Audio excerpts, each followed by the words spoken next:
just a description, hello everyone. I'm starting a new series where I'm going to show you how to make a Discord bot with slash commands, and this will be the first part of that series. So to start off, you will need these packages, discord.js, fs.js, yml, and quickdb. So this is to read the files, this is to actually make the config, but we are not going to use that because we use JSON. This quickdb, this is just for the database, and of course Discord. To start off, you will have to do npm init to actually make your config file or your package.json file. After you've done this, you can install these dependencies. Then you make a index.js file. You also make a config.json file where you put your token in. I'll be changing this of course after this video, but this is where you put the bot token that you can generate from here on Discord developer portal. You just make a new application, you put the name here, you put the profile picture. You click on public. This is at least what I did because I'm probably also going to allow people to just invite it. You enable the intents.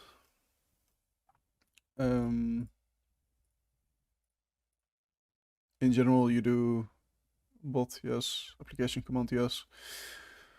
Administrator, yes. That's at least what I did. I don't think you have to do administrator, but you can also just select what you want. But I like to just do administrator. Here you just select applications commands, bot, and administrator, and then you copy this link, put it in your browser, invite the bot to your server. So the bot token you normally get here, and you put it here. Okay. So what I have done is I've made an events folder where I put in interaction.create for the slash commands and ready.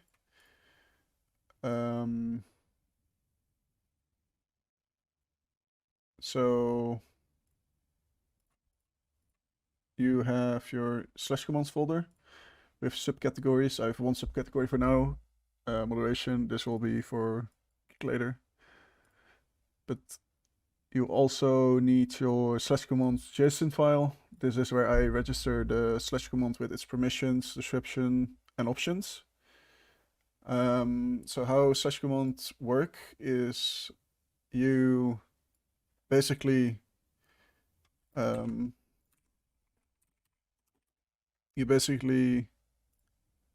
in /kick, for example, which is the name. Then you will have a description underneath it. Give the user you would like kicked. Oh wait, then you have a test description. Then you have the user, which is an option. So in here you can give options. The first option I have is user. So the user that I want to kick, and it's of type user. These types you can find in the documentation under application command data and then options or type. Actually, wait, no, these are the wrong ones. You need to go here. Yeah, type. You have subcommands, string, integer, boolean, user, channel role. So basically this narrows down how many errors that can be made by users, which is the main benefit in my opinion. Just a description which shows key of the user you would like to kick, and then if it's required or not. If it's not required, they can just select it themselves. So let's say Lucid, for example, and you can just do this. Currently it doesn't do anything because I don't have the code, which I will be making in the next episode. Okay, so we've shown events, slash commands, utils is just basic functions I'm using to get query, get text channel, get voice channel, get stage channel, get role, get member, get event, and get guild. For this episode, only this one is really important. So what you basically do is you make a utils folder, you make a discord.js folder, file. You just put module.export is, and then this, and then get guild in there so it can actually access it. Okay. So what you will need in your startup file, your index.js, is require discord.js, so require the file that you need. Then you require, or a dependency that you need, then you require the fs file, fs dependency, which is like it reads files.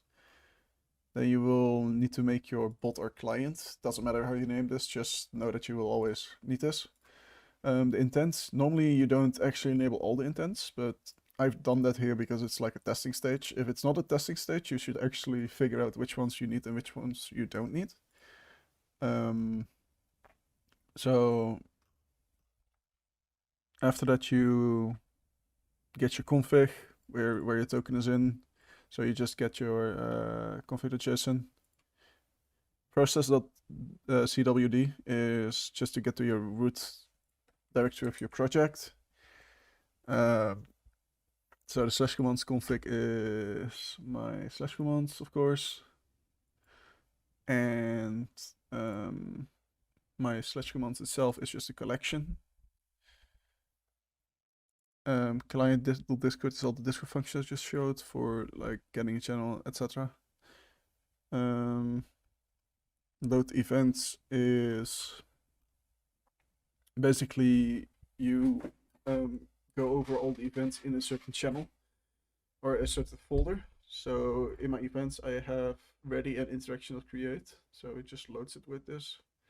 Go to the folder, get all the files with .js behind it. Then for every file in event files, just register them. Same thing, root directory events file. It binds a client because you always will need a client, and a null because you can have different kinds of other options, parameters, I guess. And then I log that the event is loaded. So like you see here, interaction create has been loaded, Reddit.js has been loaded. Here I load my slash commands. So you have categories, for example, slash commands moderation. Then you, so category would be moderation, of course. For each category, push it in. You will need this because you're in the testing stage of slash commands. Slash commands can take up to an hour to load if you don't use one guild. So if you don't register a single guild, it can take up to an hour. Get guild is just that function in my Discord folder, Discord file. Here, get guild. It will need a guild ID and a client. Then for every category in the array, you go over all the files in that category. So for example, in moderation, there is a kick.js. If it errors, just throw it. For each file in that category, so for each file in the array of the category, you check if it ends with .js. If it doesn't, you return it because it's not a file we can load. If to get the name of the command, you just pop off the JS just so it will only show, for example, kick and not .js. This is important because in my config I also have just kick. Then you register the commands. So guild.commands, so guild./commands actually, but this commands. Then create the name of the slash command, the subscription, and the options. These options are a name, etc. is all in here. And you catch errors. Settings is just something you give with it. So if I want to, for example, put permissions with the command, I just put them in here and I'll check for them later. Then you have settings.command name, settings.description, settings.category, and settings.permissions. Then you set the slash command, which I have created by creating a Discord collection. So basically, client./commands will show all my slash commands with their options in it. Okay.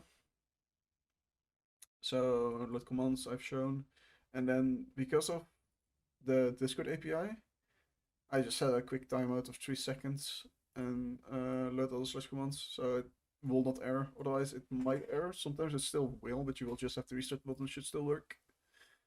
So client.config.bot token is the bot token that we're using. I think that's it. I think I've talked over all of it. So to recap, startup file where you load your commands and your events. So events is just the events that your bot needs, for example, interactional create. This just checks if your interaction is a slash command, then it tries to find it in the Discord collection. If it's not the same, return, otherwise execute it. So when it executes it, goes over here to the kick.js, executes this, like you see. This is just these are just functions I need, and I think that's it. Yeah. So sorry if it's a bit unclear, but I've not made Discord bots in a while, and I'm trying to still get some videos out. So I'm trying to get back into it, try to learn slash commands, and hope you like it. So thanks for watching, and till the next episode.